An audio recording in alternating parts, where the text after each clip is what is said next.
बिस्मिल्लाहिर्रहमानिर्रहीम। अस्सलामुअलैकुम। रोज़ी वॉइस चैनल में आप सबको खुशामदीद।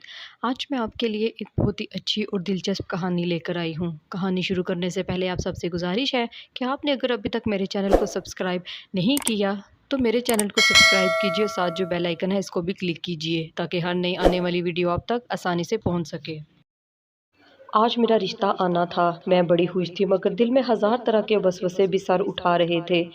मैं कभी अम्मी के पास जाती तो कभी अपनी छोटी बहन के पास और उनके सामने हाथ जोड़कर कहती कि आज हया रखना कि कहीं फिर से मुझे कल्लो ना कह देना, क्योंकि रिश्ते वाले मेरा ये लक़ब सुनकर मुझे ठुकरा जाते हैं। लेकिन आज भी वही हो गया जिसका डर था। रिश्ते वाली आंटी बोली कि अपनी बेटी को तो लेकर आए। अम्मी मेरी छोटी बहन से बोली कि जाओ कल्लो को लेकर आओ।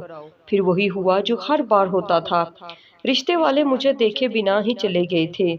मैं शादी की उम्र को पहुंच चुकी थी मगर यूं लगता था जैसे अरूसी जोड़ा मुझे नसीब ही नहीं होगा, क्योंकि मैं थोड़ा बल्कि बहुत ज्यादा सांवली सी थी। मगर बहन भाइयों ने मुझे काली और कल्लू कहकर पुकारना शुरू कर दिया था।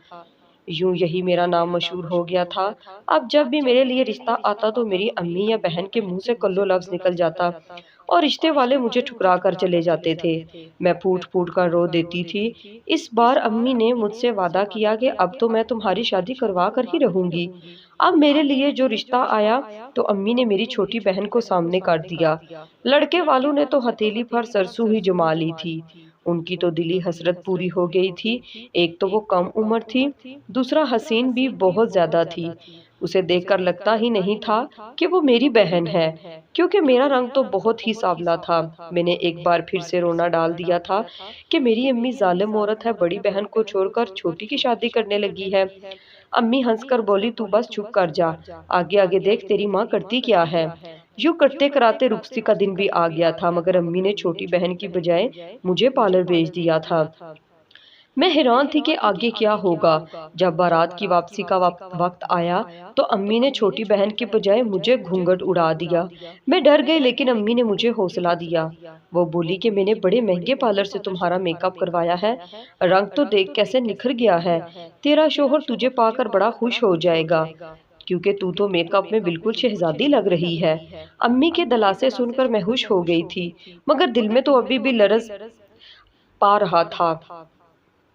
मैं गाड़ी में बैठी तो कुरानी आयात खुद पर पढ़ पढ़ कर फूंकती रही। मुझे सेज पर बिठा दिया गया था। मैं यही सोच रही थी कि अब न जाने मेरा शोहर मुझे कबूल करेगा या धक्के मारकर यहाँ से निकाल देगा। कमरे का दरवाजा खुला और मेरा शोहर अंदर आ गया। वो मेरे पास आकर बैठा और घूंघट पलट दिया मगर मुझे देखते ही उछल पड़ा था। मेरे शोहर के चेहरे पर गुस्सा ही गुस्सा था। मैं लरज कर रह गई थी। वो बोला, ये क्या तुमने मुंह पर आटा थोपा हुआ है? तुम्हें किसी ने ये नहीं बताया कि मुझे मेकअप पसंद नहीं है? जाओ और मुंह धोकर आओ। अब सही मानूं में मुझ पर कयामत टूट पड़ी थी। मैं डरते डरते उठी और मुंह धोकर बड़ी देर रोती रही। मुझे मालूम था कि आज मुझे तलाक हो ही जाएगी। मेरा दिल चाह रहा था मैं सारी जिंदगी बाथरूम में ही गुजार दूं, मगर मुझे अपने शोहर का सामना भी करना था। लेकिन फिर कब तक मैं यूं छुप कर सकती थी और वॉशरूम में ही बैठी रहती। हिम्मत जमा करके बाहर निकली तो मेरा शोहर मुझे देखकर मुस्कुरा दिया और बोला अल्हम्दुलिल्लाह। मैं हैरान रह गई थी। मेरा शोहर बोला, मुझे ये सफेद नाजुक सी लड़कियां एक आंख नहीं बाती, मुझे तो असल कशिश सांवले रंगत में महसूस होती है। मैं तुम्हें देखकर बाग बाग हो गया हूँ। अपने शोहर की बातें सुनकर मेरी आंखें छलक पड़ी थी। मैंने दिल में अल्लाह का शुक्र अदा किया था। सच ही कहते हैं कि एक इंसान की मंसूबा बंदी होती है और एक अल्लाह की। इंसान हर बार फेल हो जाता है मगर अल्लाह इंसान को उस वक्त सहारा देता है जब हर तरफ अंधेरा ही अंधेरा हो। बेशक अल्लाह ताला हर चीज पर कादिर है।